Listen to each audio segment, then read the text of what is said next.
All right, here we go. Welcome to the Profit Tool Belt podcast, just for construction and contracting business owners who are, curious about finding ways to work smarter, not just harder all the time. My name's Dominic Rubino. I'll be your host. Today's guest, though, is Jed Ashton. Jed is going to talk to us today about how do I find profits in my construction business. He comes from the concrete business. I'll joke with him later on and try to find out why he's in the concrete business, and I'm an Italian guy and I'm not. Hey, let me start with this quick question though before we get to the podcast. You know the hardest thing about learning to ride a bike? The pavement. You know the hardest thing about finding profits in your business? It's discipline. Yeah, that's supposed to be funny, but it's not. It's true. We're going to talk about that today. But first, what's this podcast all about? Well, I show contractors like you how to get back in control of their construction, contracting, or trades business, even if you don't know where to start. See, the truth is, you don't actually need a lot of time. You don't need a business degree to build a profitable, solid contracting business. You just need simple systems and, of course, some new ideas to old problems. Simple systems are going to give you quiet confidence. Now, for too long, and you've probably noticed this, our industry's been keeping secrets, acting as if we're the only ones who have the secret sauce on building a profitable construction business. Well, I'm here to put an end to that. On this show, you're going to learn how to use simple systems in 3 different places: in the office, on a job site, and in your shop. If there was a 4th bonus place that I show people simple systems, it's all about the mindset of success and the mindset of business ownership, because we speak a different language. You've probably already noticed that here. Getting your business to the next level starts in your head, just like it starts in mine. I'm a business owner. I'm also a business coach. The only people I work with are construction and contracting owners who want to get to the next level in their business. So on this show, I'm going to share those simple systems so you don't have to reinvent the wheel. Wheel's already been invented. We don't have to do anything different with it. So if you're a business owner who's curious to find ways to run your business profitably, to have more time off, to do the things you love, to build a team you can rely on, and grow a company that one day you can sell, pass on to somebody else, or just live off the cash flow, well, then you're in the right place. Other people listening to the show, just like you, other contractors who are in family businesses, partnerships, or who are running the business on their own without really anybody to turn to. Now, why do I host this podcast? Because one day I want to be your business coach. As a matter of fact, I have a team of business coaches that I have personally hand-selected. I have very high expectations for the people that join my team, and I am proud of every single one of them.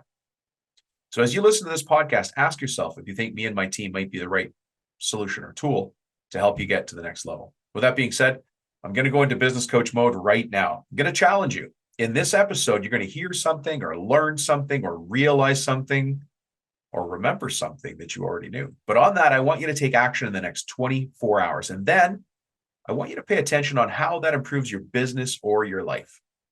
I hope you know this podcast is built to educate, inform, and inspire you. So I'm going to get in your head and I'm going to ask you an inspirational question. Are you happy being a contractor who runs a few crews, or do you want to be a business person who just happens to run a construction company? By the end of today's episode, you'll know the answer. Let's get to it. Mr. Jed Ashton, how are you? I'm good. Thank you. Thank you for having me. Absolutely. Absolutely. You know, where I come from, the Italians are in the concrete business. I don't know what's going on in Dallas, where you're supposed to be Italian or Portuguese. We're German, close. We're Oh, close. okay. Yeah, there you go. There you go. Hey, today you and I are going to be talking about how to find profits in construction, which is actually nobody cares about that. Probably going to have 2 listeners, your mom and mine. Yeah. Yeah. But it'll be a good conversation because profit, it's really, we're in business to make a profit. Let me start with Go ahead. I was going to say, let me start with who the heck are you? Because Jed Ashton, who the heck are you? And how does you come to be speaking to all these forward-facing contractors all over the world? Well, I was introduced to you.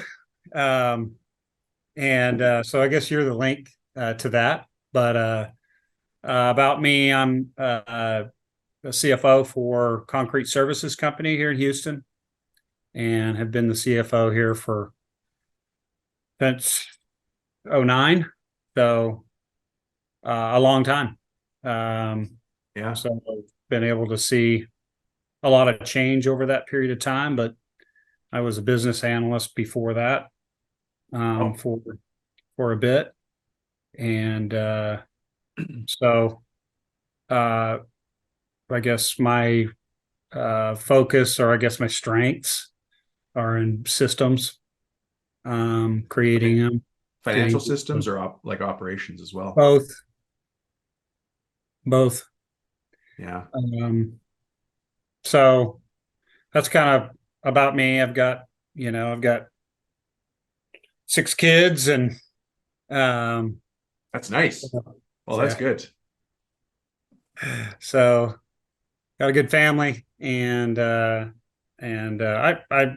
not the sexiest type of business. Construction is kind of, but there's good money in it, and it's a big market.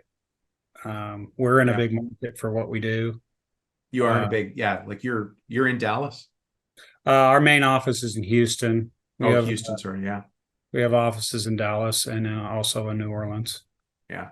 I always say So that, and you maybe know this as well, that profitable businesses are often not sexy. it's true. There's Yeah. some truth to it. Less drama, more profits, which is right. I mean, that's why we put systems in place, because we want predictability or certainty or clarity. Right. Yeah. So you guys are a family business. Yes. Yeah. Yes. I've been in a family business. How'd that go? Well, I'm no longer in the family business. It's a delicate dance, as you might know. There's a lot there, but um, a lot of people listening are in a family business, or they want to build it so their kids can take it over or start working there. And there's a lot of interesting angles that family businesses bring, strengths and weaknesses. Yeah, for sure. I think my brother and I complement each other pretty good. Um, he's really good on the operational side, Mm. and we were both cutting concrete in college. It's kind of how we kind of came into it. Were you guys And working for somebody else, or? yeah, yep. And so at the time, just we were just young and in college, and the pay was pretty good. The work was tough, but we kind of cut our teeth on the business then, and my brother's really good on their operational Mm. side, um, and obviously on the technical organizational side is my strength. So we kind of some of his weaknesses are my strengths, and my weaknesses are his strengths. So we seem to complement one another pretty well. Yeah. How much of moving into the office was because you didn't want to be in 112-degree heat? Right? I've had Yes. people send me text messages just of the dashboard of their truck that says outside temperature today. I'm like, oh my gosh, what, like, Yeah, this year was tough. It was yeah, hot. It was a hot one. Yeah, yeah, you know, it's these guys going out in these service trucks and working out in the heat. I have a lot of respect for them, and like, just it's a tough job. Everything's yeah, hot. We cut with water. Things wet, dirty. Um, so, but day in, day out, they get up, drive to support their families, and so I have a lot of respect for them. yeah, yeah. We need good people. Do you find it? I mean, we're supposed to be talking about profits, but you brought up people. How hard is it to find people and say, come work for us? You're going to be outside in the blazing sun. You're going to be cutting concrete, which is the quietest job of all jobs. It's going to be not only hot, but there's going to be, water everywhere. How hard is it to find people right now? Good people. Yeah, it's difficult. It's getting worse. Um, I heard a statistic the other day. I think it was 10 years ago. The average age for a construction worker was, I think they said 32. I might be getting the numbers off a little here, but it's like 40 now. Yeah, it's going up. It's going up. And so the younger generation's not really embracing the physical type labor. And so it's difficult for us. But it's also, we also kind of need to embrace it and maybe make it, more of a professional type environment to where they Mm, feel like they are professionals in their trade. There's a lot of things that we're working on doing. I mean, we can do some training and certification type stuff yeah.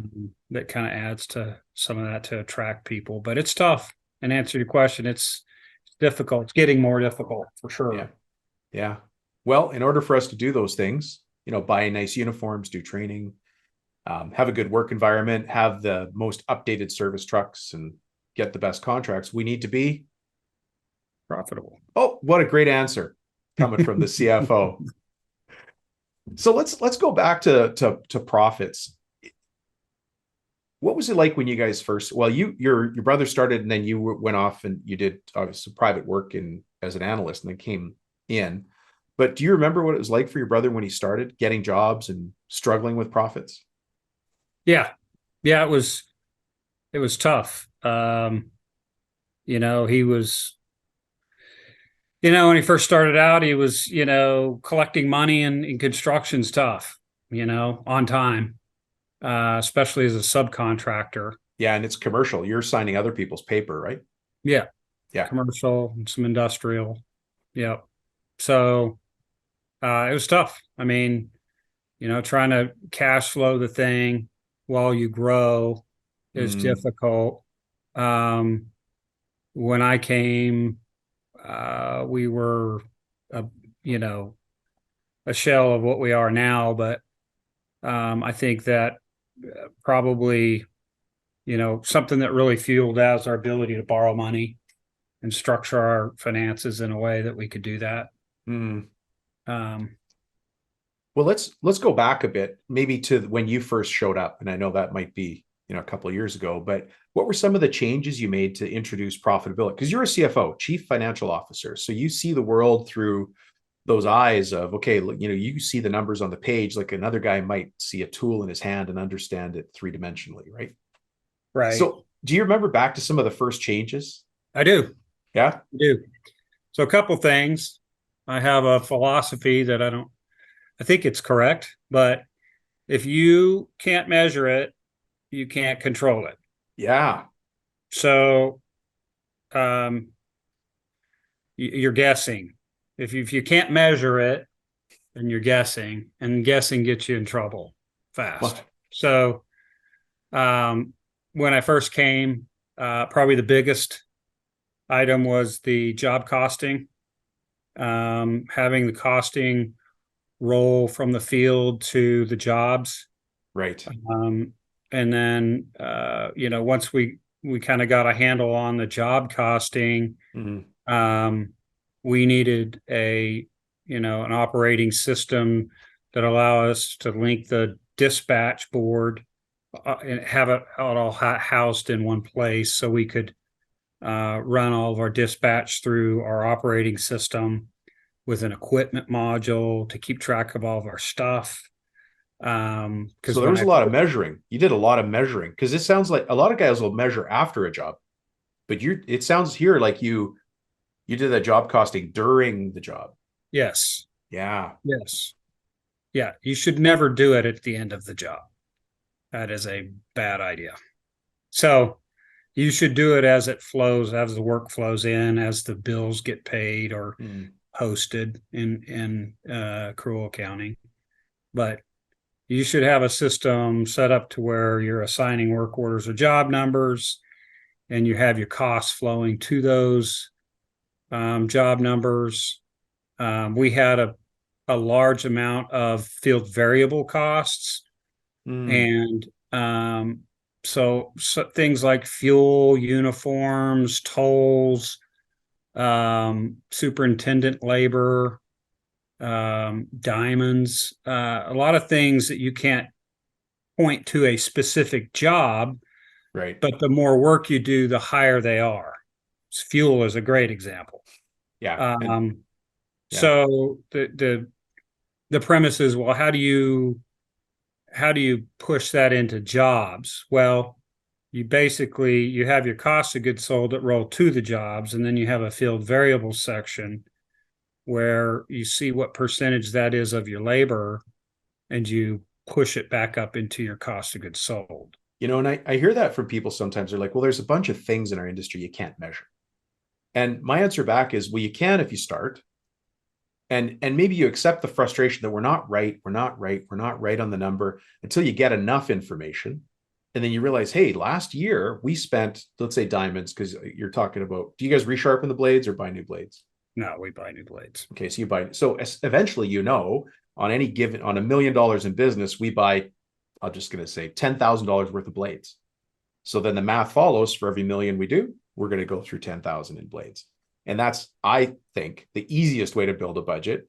And even that is still playing darts. You can get much more refined the more you measure it.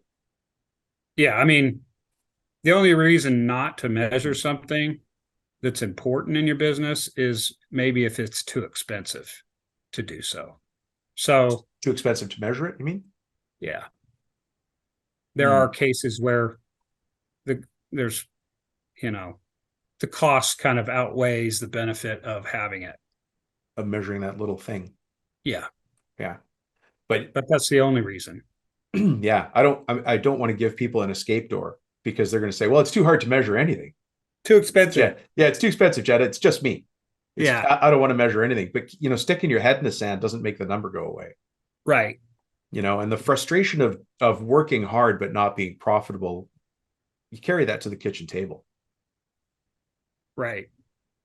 Yeah. I think probably like on the job costing side of it is for, I've done some, I've kind of consulted with a few businesses here or there just to help them out, some customers and stuff. And what I see like show up all the time is, almost in every case, is they don't really know how much money they're making per job.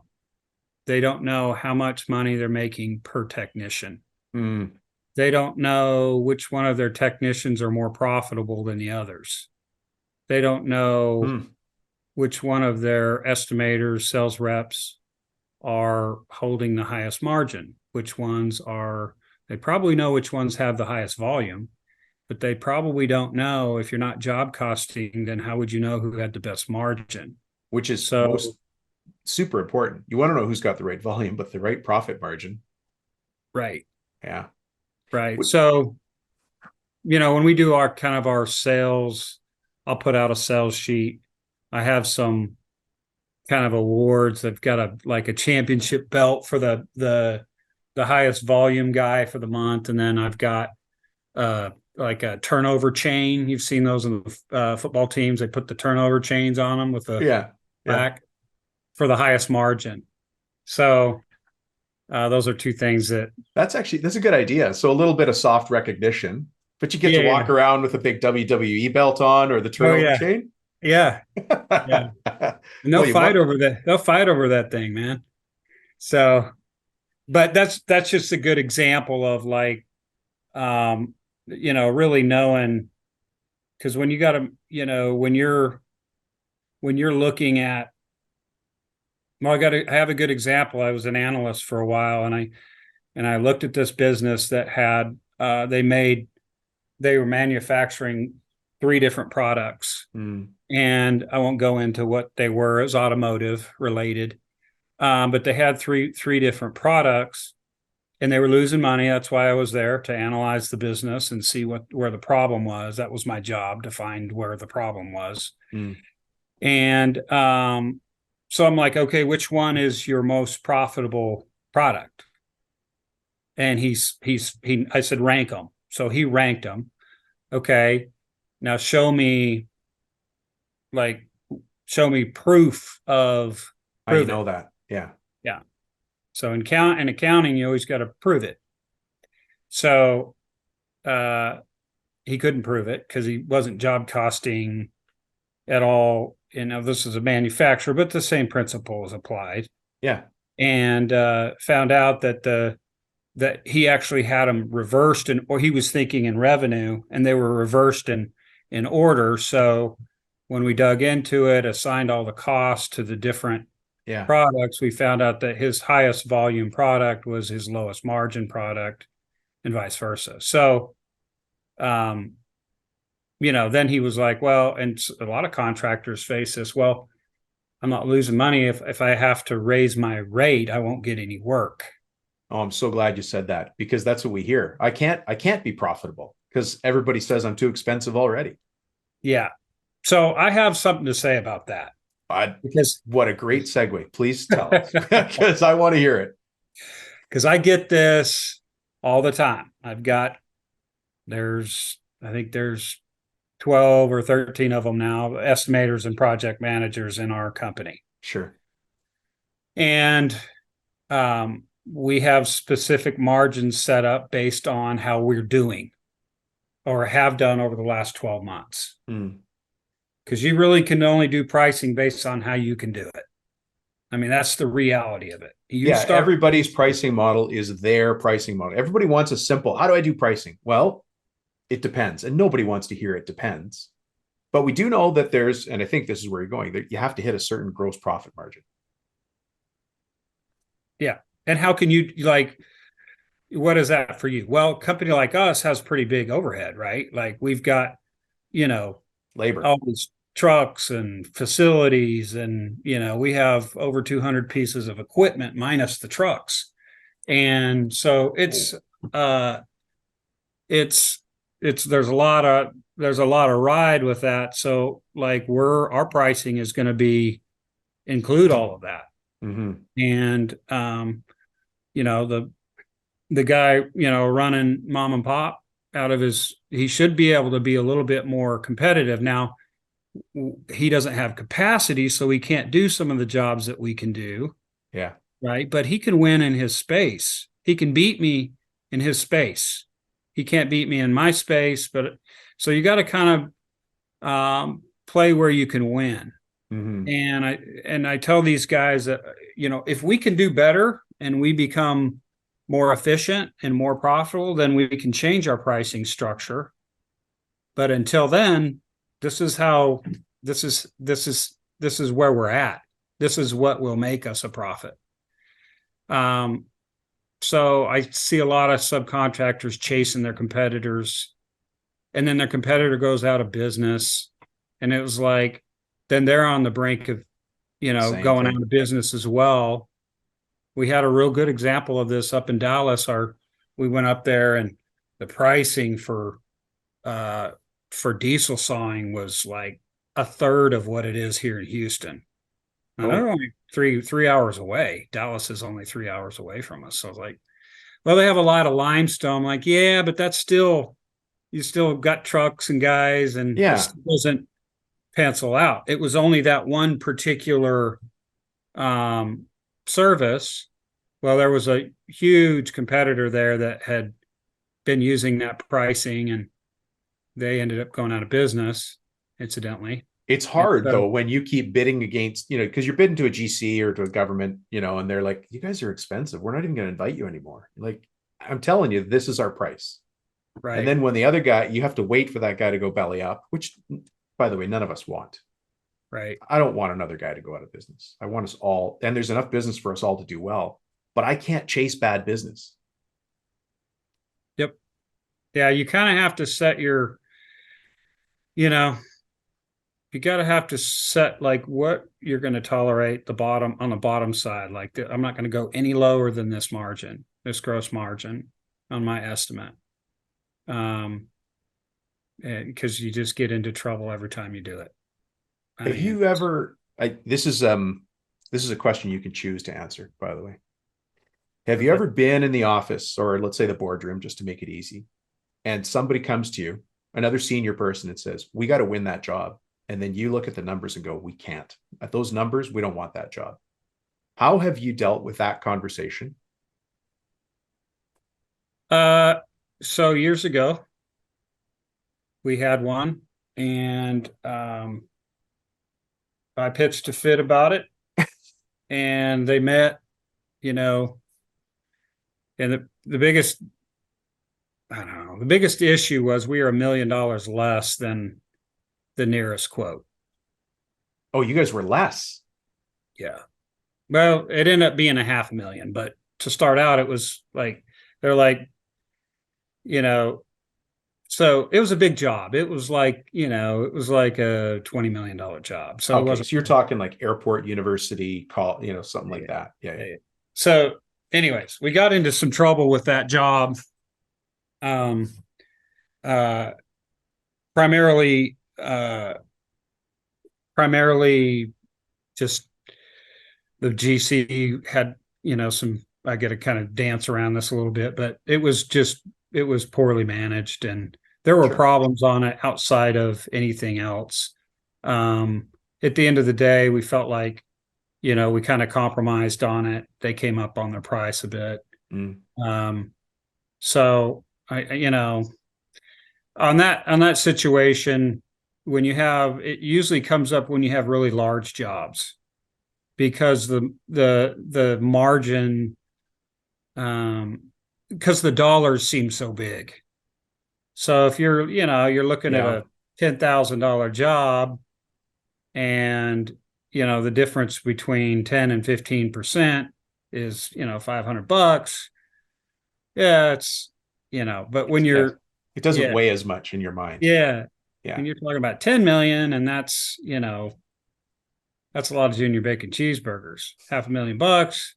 The numbers seem like it kind of cons you into thinking that you have room to move where you really don't. Wow, hold on, that's a massive takeaway. The big numbers, if you stop looking at the percentages and paying attention to logic, and you just see zeros and think we're doing great. We got lots of slush in this deal. Right. And you don't. Right. Because if you looked at your 12-month P&L, I mean, most construction companies, especially subcontractors, I mean, if they're posting 15% net margin, they're doing pretty good. Um, it 15's good, yeah. Depends on how specialty the trade is. GCs obviously have a much larger volume, margins are a little lower, but they have such a large volume And but low overheads. yeah, Right. Yeah. yeah. So, but you're like, when you look at the overall picture, year over year, it doesn't change a whole bunch. I mean, we have, our profits kind of wane around between 3 and 4% variation. It's been pretty consistent year over year, but all that adds to it, and you get a big Goliath job like that, and doesn't even cover the overhead of the job. Just Yep, eats everything. yep. So you've had those conversations where somebody comes in and says, but we have to win this because that GC, that developer, that builder is a big part of our business. And if we don't win this, we're not going to win that. I'll use an airport as an example. I'm making that up, but don't know what your situation was. But, we have to win this repaving of the front section so that we get the tarmac. Because if we don't win this, we're not going to get, where the airplanes land.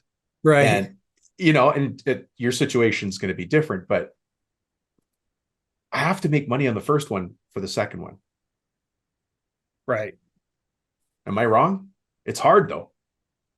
Yeah, you need to make money on everything you do. Like, I'm not a big fan of, do this one for break even and we'll give you this other job.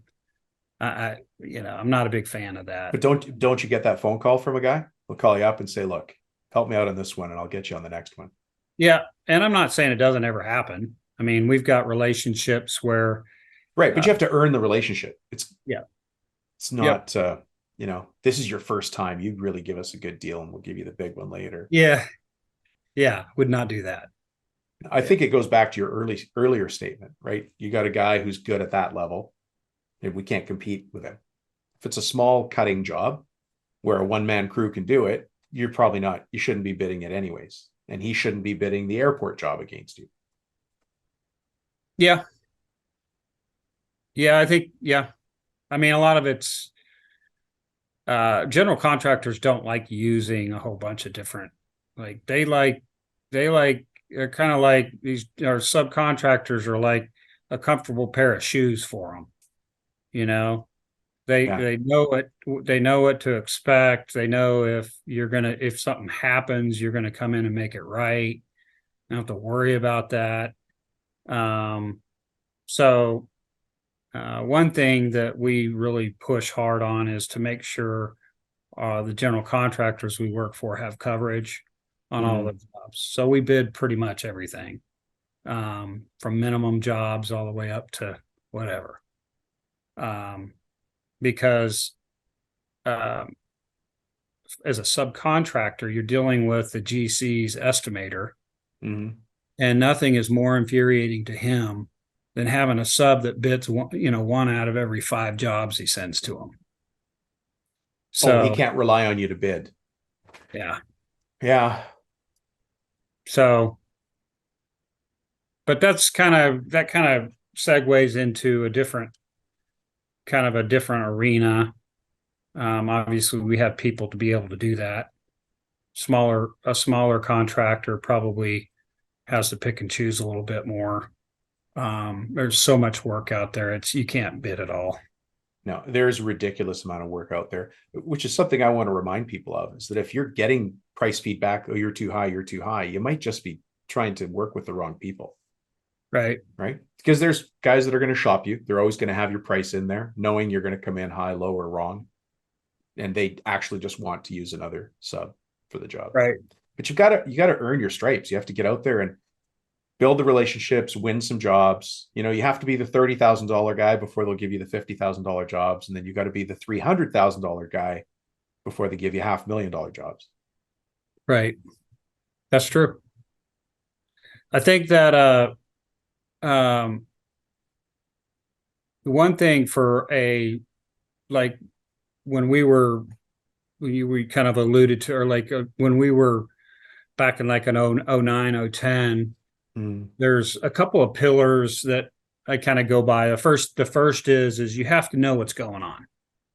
First of all, first and foremost, you have to know what's going on. And that's job costing. That's, what's going on in the field. Like where's your tooling? What does it look like? Like what's your cash situation? Everything. You got to know what's going on. The second thing, and that's mostly accounting based. Yeah. The second thing is you got to have a driver. If you want to grow your business, you have to have a driver. What does that mean? So it means a lot of different things, but generally it means you have to have something that you can turn up the volume on that increases your revenue. So like a leading product or a leading service that you do that is. It could be a unique product. It could be a unique service or system. Some people have patents on different products. In our situation, I was looking at it going, well, we're not really particularly unique. We cut concrete, but so does everybody else, right? What is our driver going to be?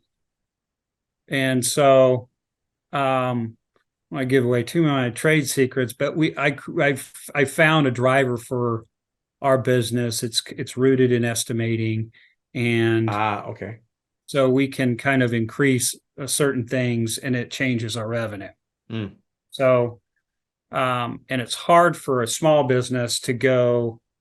What they do usually. Well, what we were doing, I won't speak for anyone else, but what we were doing is estimate a bunch, get a bunch of work. Everybody moves over, does the work. Oops, now we don't have any work. Estimate a bunch. Real up and down of feast or famine. Repeat. And we did that cycle. Just repeat. It would repeat itself. The impact on scheduling and on labor. Yeah, crazy. So we've gotten to a more consistent model where we've got a driver, and that's very important for any business, is to have a driver. Mark Cuban once, when they interviewed him once, talked a little bit about that. he said most small businesses don't have, first of all, they don't know who their customers are, but they don't particularly know how to get them, like systematically. Yeah. So that's kind Well, of something we worked at. thankfully on this show, we talk a lot about marketing and who's your ideal customer and how to appeal to them. I do want to unpack this a bit more because it sounds like this juicy, but I don't want to ask you about concrete cutting and coring. So Okay. if we step back for a second and we think about a remodeling company or remodeling, you know, they'll remodel your kitchen and bath. What do you think some potential drivers for those guys would be? Okay. So I would say for the remodel space, you have to look when you talk about drivers, you have to talk about what you can and can't control. Okay. Okay. So the first thing is you can't control whether or not you get the job. Okay. You can argue with me on that, but No.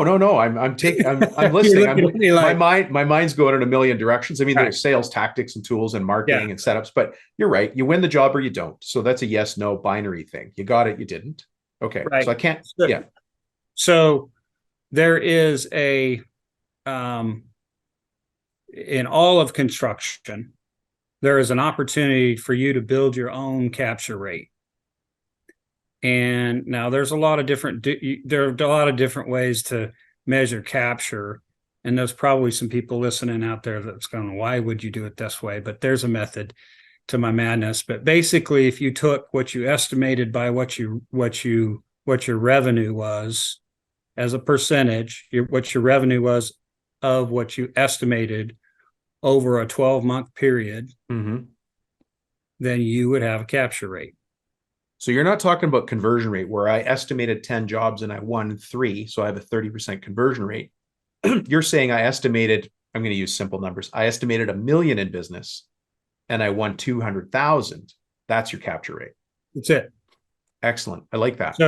So I just use a raw revenue to estimating capture rate. And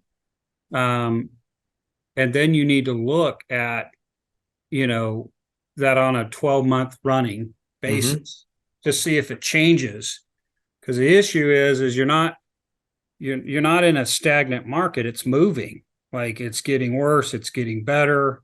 It's moving all over the place. If that capture rate changes, then so does your volume of estimating. So the premise is if I look over the last 3 years and my capture rate is, X. Yeah, X, 20% is way too high. I would say if your capture rate's 20%, it's probably too high.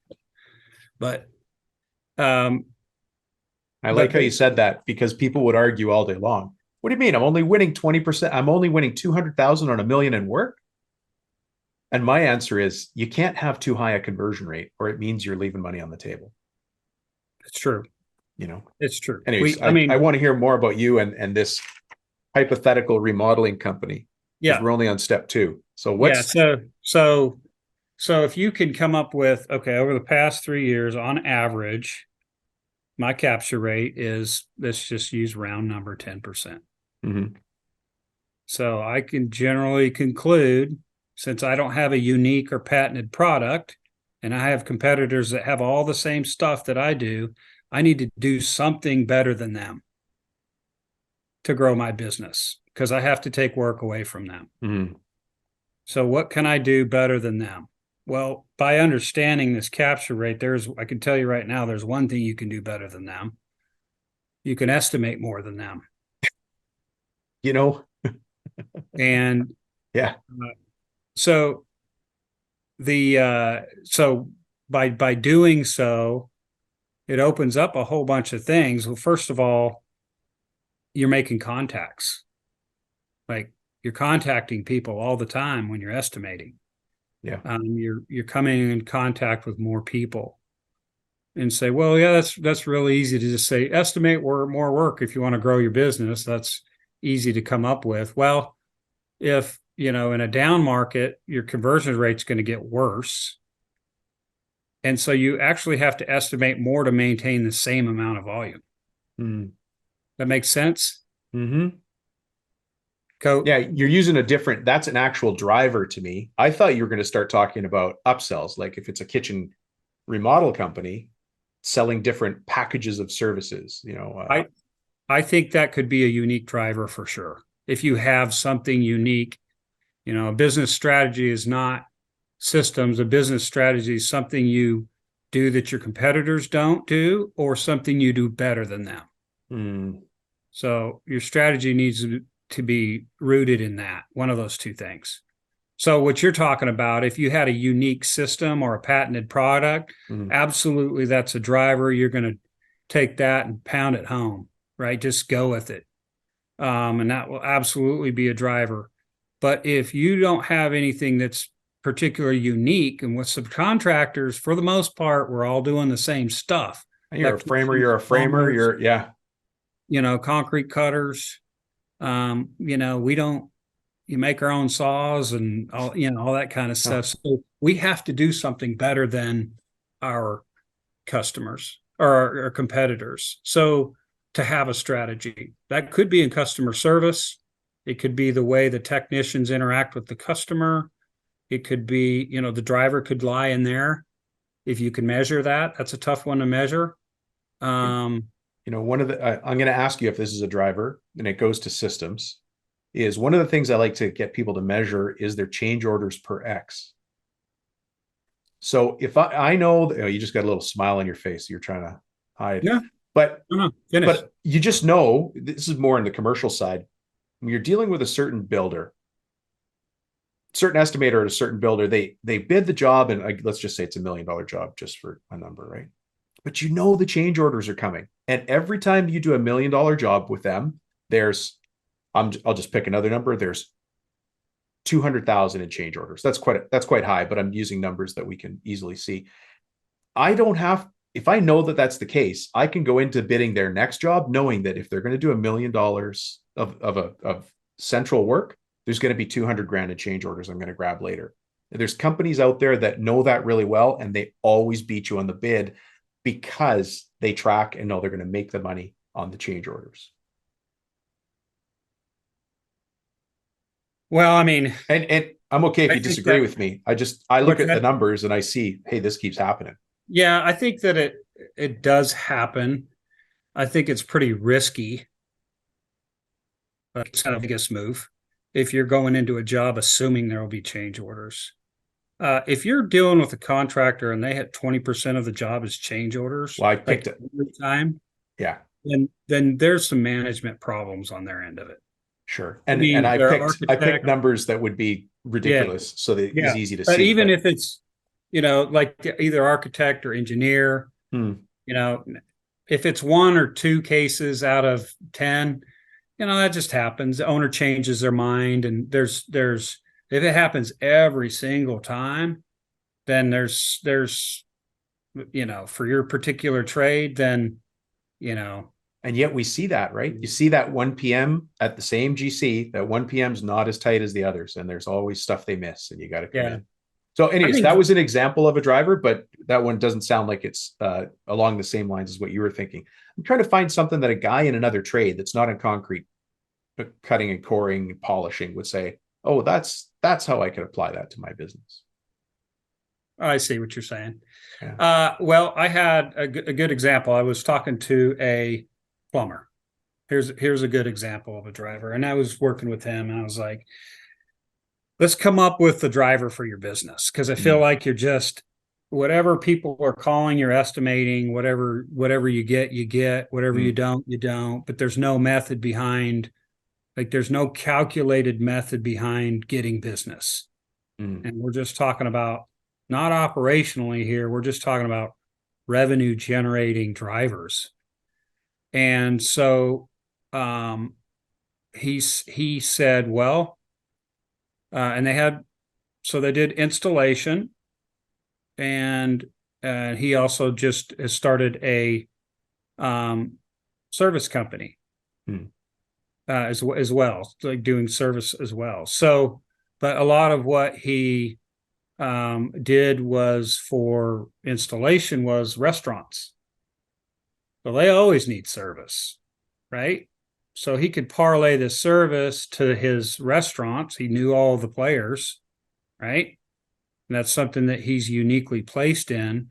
And he can use that as a driver to increase his revenue. Now, he also had some issues with on the back end of just on his install work with estimating, and he created some drivers behind the volume of estimating, like we talked about, capture rate. Right.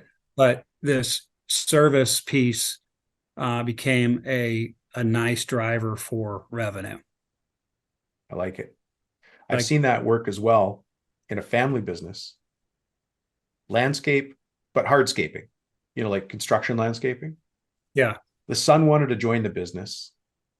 There really wasn't any room there. The dad, the dad's identity was all wrapped up in it. This is a client of mine from a long time ago. But what we did is every time he quoted on a hardscaping job, we added on service work afterwards to do just lawn maintenance. Well, before you knew it, the son had a $2 million run rate on mowing lawns. Separate business than his dad's. Right. That's so they got to have their. That's a great example of a driver. Yeah. So I think kind of like if you're a business owner, you're thinking about like, do I have a driver for my business? Like thinking about it. Well, I think the answer is if you have to think about it, if you don't actually know what it is, then you don't have one. But if you think, well, the more of this that I do, the more revenue I have. I love it. And it can be, like on the service side of things, it's like, how many service calls do we get per, it could even be an SEO, SEM type deal. That could be a driver. Maybe you decide to pump in, $5,000 a month into SEM and find that you're like, the more money you pump into that, the more revenue is generating. And you got to kind of be careful, make sure that's profitable work, but it's definitely, it can be a driver as well. Yeah. I find so often that it comes down to marketing, and all of us, we're in the trades because we're good at the trades. We know how to do whatever we do, but we forget that we're actually in the business of that trade, which is really why I created this show, because this is the business of the construction business of the contracting business. It's not about turning wrenches and swinging hammers. It's get that right client, get them at a profitable rate, do that job effectively, efficiently, safely, collect for the good work, and go back and try to get more work from them again. Yep. Okay. Wow. This has been good. Good. Glad to hear that. Yeah. So you guys have changed over time, and a lot of guys here are in that transition period. I'm looking back on all the notes I've taken. If you were speaking to a business owner now that's ready to get to the next level, so they're running their business the way they are, and you and I were kind of talking about this beforehand. They're running $1 million business on $800,000 systems. What do you think they should do? And you're a CFO guy, so get that CFO muscle right up there in the front. What should they start to do next to get to the next level? Okay, so they're doing $1 million, and their capacity for their systems is 800. Is that what you're saying? That's right. Yeah. Okay, so they're feeling some pain with their systems. All right. If they're a service company, it can show up. Usually, that shows up in piles of paper. At $1 million, you don't have the proper system to cycle everything. Like the owner is still approving invoices, right? You don't have PO system. Yeah. You're missing the simple systems to take off some of the labor from, right. Right. So you're handling all of that. I think a good operating system, and it doesn't have to be, our system is not cheap. It's not the most expensive out there, but most businesses doing 5 million or less can't afford an ERP that's going to cost them $50 or $60 or $80,000 a year. Plus the tech support sitting there to help you. Yeah. It's just not realistic. But QuickBooks are, some of the others, they do have all these functions and that most likely they're not using. Mm. So I would say get your cost flowing to the jobs, create jobs in the system. QuickBooks does all that. You can create jobs. You can, you can assign, cost to jobs and classes and all kinds of different things that you want to measure, but just get into a habit of starting to do it. And then also use a PO system for your purchases. That's probably where most money gets stolen from, is on the AP side of things. So if you can get that system in place, you can kind of, mitigate, get a little loss prevention on your. Yeah. When you say loss prevention, do you mean embezzling, like where the bookkeeper is? Well, the bookkeeper is one thing. You should be close enough to your financials where if the bookkeeper at $1 million, you should know. Yeah, I don't. Well, I'll tell you, I see it all too often. But and we'll do a separate show on that. But I actually have a report called "Is My Bookkeeper Stealing Me?" complete with red flags. And the only reason, and I'm not knocking anybody's bookkeeper, but at the same time, that's your money. Yeah. And you have all the rights in the world to track it. So, and you can solve that with a monthly review. Have them close out the books, do a monthly review, go through the profit and loss, go through the balance sheet. At $1 million, you could almost go through all the transactions. You could spin through them pretty fast. I mean, we do monthly reviews here for all of our divisions. I mean, we go through them and we're looking. And you gotta be looking. I'm going to ask you though, because you're an expert. I know this isn't the topic of the day, but when your bookkeeper comes back to you and says, "Yeah, I just didn't get the report done," or I won't have that report for you, and they've said it to you 3-4 months in a row, what's your next action? So I'm more about, I don't like to manage through fear. I prefer to manage through some type of incentive. I think like hounding somebody for something is not overly motivating. So like, for example, here, or like you just in your back office accounting systems, like for example, if my AR team collects a certain amount per week, I pay them X amount of incentive. Perfect. So their job is to collect the money, and everything associated billing helps them to do that. It motivates them. They love the commission checks, and it helps our cash flow. Yeah. So on the same side of thing, on that reporting, if everybody should have a scorecard, and if these things get done, then you get X additional, and it'll solve it real fast. Yeah. You probably won't even have a problem with it anymore. Yeah. No, I've seen the situation though, where a bookkeeper doesn't get the reports to the owner, and then they forget. And the next month they ask again and they forget. And then of course that leads to problems. I don't actually want to deal with that negative stuff too much, but it happens. Some years I'll hear about it 3 times from people in the audience, and some years once, but it still happens. Yeah, I think that's pretty common. You just have to set a real firm schedule of, we're closing the books out by the 10th, and between the 10th and the 15th, we're going to do a review of the previous month. Get it done. That's pretty clear. And do it every month. Like as a manager or as an owner, don't miss 1 month. You got to know what's going on in your business. Yeah. Jed, this has been great. I know you're super busy building an empire, cutting, coring, and polishing concrete. Yeah. Some people here might be curious to find your website and just understand a little bit more about you, or connect with you on LinkedIn. How do we find you in this big wide world? AshtonSawing.com is our website. You can find me on LinkedIn as well. But yeah, that's it. Yeah, I love it. Well, thank you. I appreciate the wisdom. This is definitely a new perspective. And what I really like is that most people listening are not in concrete cutting. And yet everything we talked about here really didn't have to do with concrete cutting. It had to do with the business of running a contracting business properly.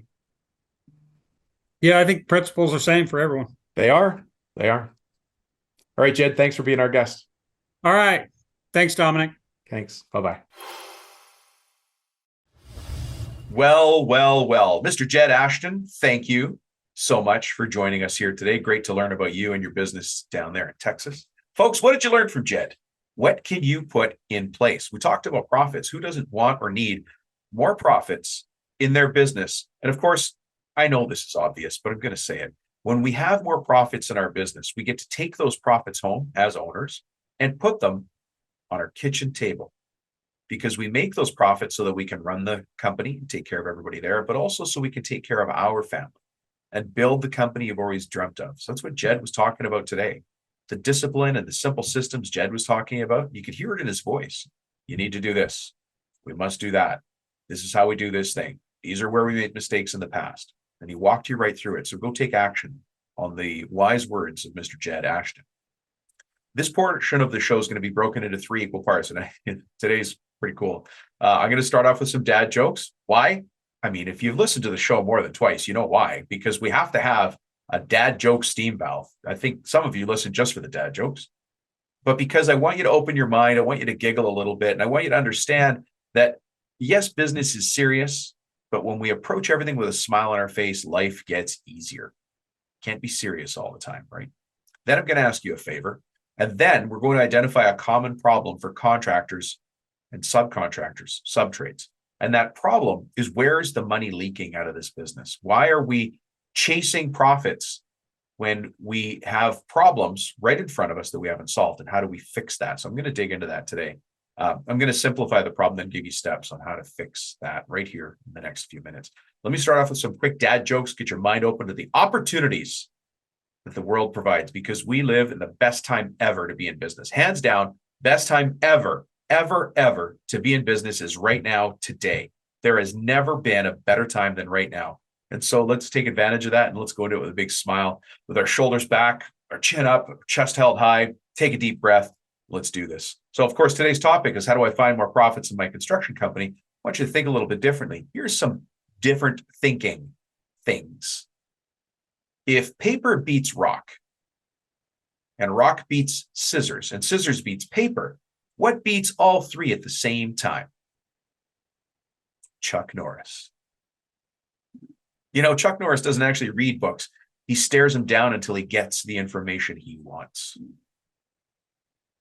Time is fleeting, and it waits for no man unless that man is Chuck Norris. If you spell Chuck Norris in Scrabble, you win forever. If you're driving in your truck, you're going to like this one. Look down in your coffee holder, your mug holder, and you see this and say, Chuck Norris has a mug of nails instead of coffee in the morning. I don't know if you know this little piece of trivia, but Chuck Norris once roundhouse kicked a horse in the face. Its descendants are now called the giraffe. I look forward to hearing your feedback on how you delivered that to others in the field, and the groans and eye rolling that you got from the people all around you. Hey, let me ask you a favor. If you've listened to the show again more than twice, you know what the favor is. Leave a review for the show, whether it's on YouTube, just leave a thumbs up or subscribe. Whether it's here, find a place to leave a review. The reason is, other people need to know that this podcast has value very specifically for business owners, very specifically for business owners of construction companies, very specifically business owners of construction companies who are forward facing, who want to get to the next level in their business. If you find that's the case on the show, take a second and somewhere leave a thumbs up or a review. We would all very much appreciate it. Let's get into today's issue, the problem that we're going to solve. The problem that we're going to solve is probably based on frustration that you might feel. The frustration that you're working hard, but quite often it doesn't feel like you're going to be getting ahead. I'll tell you right now, one of the tools that you can use for that, it's a free tool. You just download it, get it from me. I'll text it. Well, if you text me, I'll email you back. So the way to get the report is to text me at 315-903-7853. And the report we're going to be talking about today is called the Quick Report, Find and Fix the 8 Profit Leaks in Your Contracting Business. So the key word to send me is just profit leaks. Just go ahead and text that in. If you're pulled over to the side of the road, just do that. Text me at 315-903-7853. Just say profit leaks, and then I know what you're asking for. You're asking for the quick report. Those 8 profit leaks exist no matter how many zeros are at the end of your revenue per year. Does that make sense? So if you did 10 grand a year this year, you just started out, maybe you're doing fences or outdoor, decks or something like that. You have profit leaks.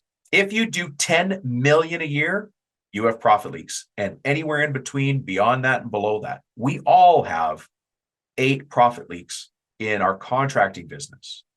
So the good news is this report will live on forever and ever. So what I want you to do is when you get the profit leaks report from me, again, just text me and I'll shoot it off to you. I want you to print it off. I want you to have a copy. First, save a copy to your hard drive, then print it off. But then the other thing I want you to do is just get out of the office.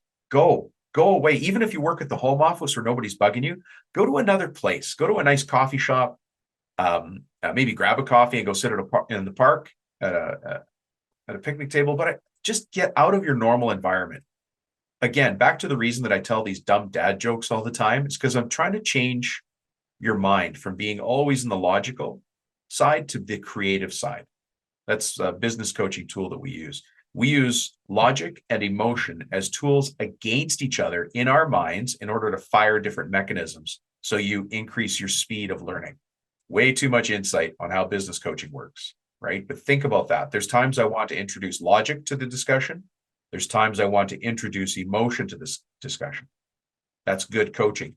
Good coaching also tells me, as a professional business coach and as an entrepreneur and leader of people, you and I need to find ways to remove emotion from a discussion or remove logic from a discussion and add them in as we need to.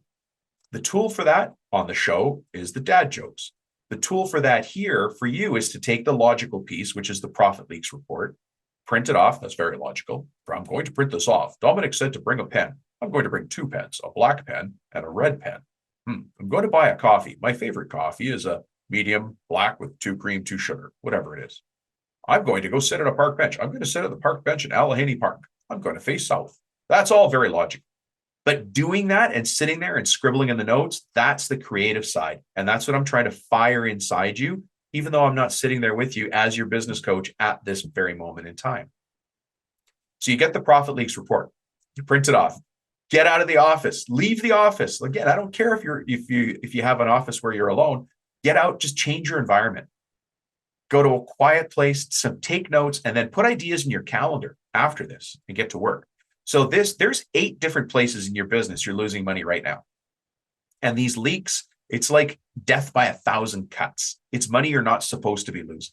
If you heard an episode just a couple of episodes ago, I did an exercise with a brand new coaching client, one-on-one coaching client.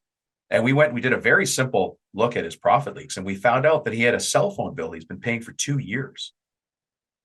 But he thought that it had been canceled. And then there was a subscription to marketing, like a video editor that he had. It was somewhere around $900. It escapes me now, but it was about to come up for renewal. He'd never used it once. You think, oh, Dom, I don't have any of those. I've already checked. Yeah, okay. That is one subsection of one of the leaks.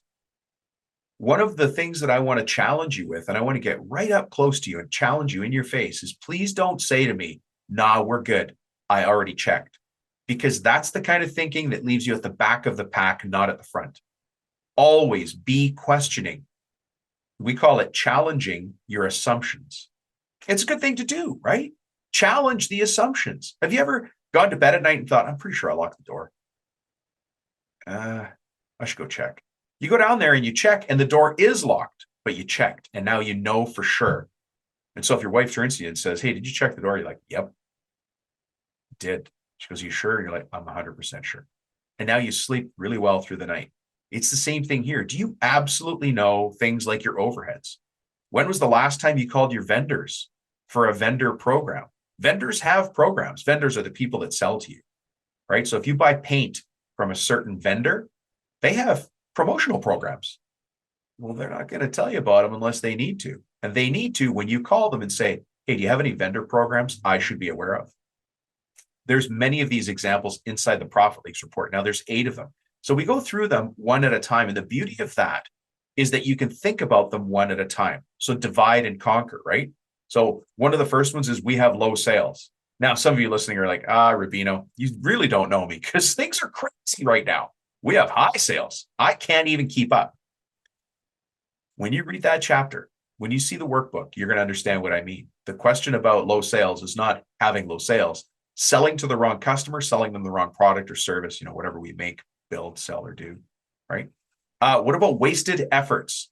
Do you ever pull up to your job site and immediately start shaking your head? I can't believe they did that thing. Well, you have wasted efforts. How about weakness in estimating? Again, back to what I said earlier, challenging your estimating assumptions. Maybe you have a collections problem. Maybe you don't have budgets or know how to put budgets in place. Maybe it's bad accounting and forecasting. Maybe you've got the wrong customers. There are a whole list of them. Anyways, I want you to have all these. It's easy to get them. Just text me at 315-903-7853. And the keyword to send me is profit leaks. I mean, the whole title of the thing is quick report, find and fix the 8 profit leaks in your contracting business. Well, that's too long to text. We're trying to save time here. We don't want wasted efforts in you getting this report. So just send me the word profit leaks to my cell phone, 315-903-7853. Once we do that, then we'll go back and forth and I'll figure out how to get it to you. But it's kind of as simple as that. I try not to put any friction in there. Let's keep things simple. Get the info you need by texting me and then move on with your day. Except that once you get it, I really want you to download it. All right. So the first step, text me 315-903-7853. Gee, you could almost say it with me now. 315-903-7853. And then you text me the keyword profit leaks and then off it goes. And now you have it. Information is key. Having knowledge is key. Having the right data and information is key, but also not wasting your time, like getting the info you need. We talked today with Jed about finding profits in the business. This is also how to find and fix that profit problem that we all have in our company. And the reason I want you to have those profits, again, you know what? Let me tell you a story. There's a guy, some of you may have heard of him if you've been around this community at all. There's a guy named Dan, Dan's Kitchens. Dan is a fantastic guy. We turned around his business and he's in the Ann Arbor area, Michigan. Showed him how to turn around his business, kitchen renovations, right? He got to the point previously, before we ever met, that his son needed braces. He couldn't afford the braces. And so, like lots of people, he financed it through the dentist's office. But it was stressful, he tells me, at the kitchen table, him and his wife figuring out how they're going to pay for this. He goes and he starts coaching with us. And I didn't know anything about the story prior, right? His daughter needs braces. He's got a younger daughter. So now she needs braces. And he just cut a check. You've just never seen a guy more proud. You know what, if you're a dad, you know what I mean. Taking care of your kids, especially taking care of your daughter. He just cut a check for the whole amount right out of the business. That's what I'm talking about here. So when I talk about finding and fixing your 8 profit leaks, very logical. The emotional part is what you get to do with your money. It's your money. You get to take that wad of cash and put it on your kitchen table, or maybe buy the gifts that go under your Christmas tree, or give to something you tithe to. I don't know what you want to do with it. It's your money, but you got to have it first. It's in your business. You build beautiful things for great people. Let's make sure that you get rewarded for that. Anyways, again, one more time, just send me the keyword profit leaks and I'll send it off to you. And if you didn't grab it yet, cell phone number is 315-903-7853. Thank you for listening. I really appreciate it. And look, just the other day, I was talking to a trade association and we were joking back and forth. And one of the guys came up to me afterwards and said, hey, listen, this is what you always ask for on the podcast. We actually met today at a table. We had cups of coffee. We had multiple because I was with him for 8 hours doing a strategic plan for the trade association. He's like, isn't that what you always ask for on the podcast? Yes. I look forward to the day I can have a glass of wine with you or a cup of coffee with you while we're looking at this report together. Until that day, this podcast is the best we've got. So let's make the best of it. I appreciate you being here. Can't wait to meet you one day face to face. Bye-bye.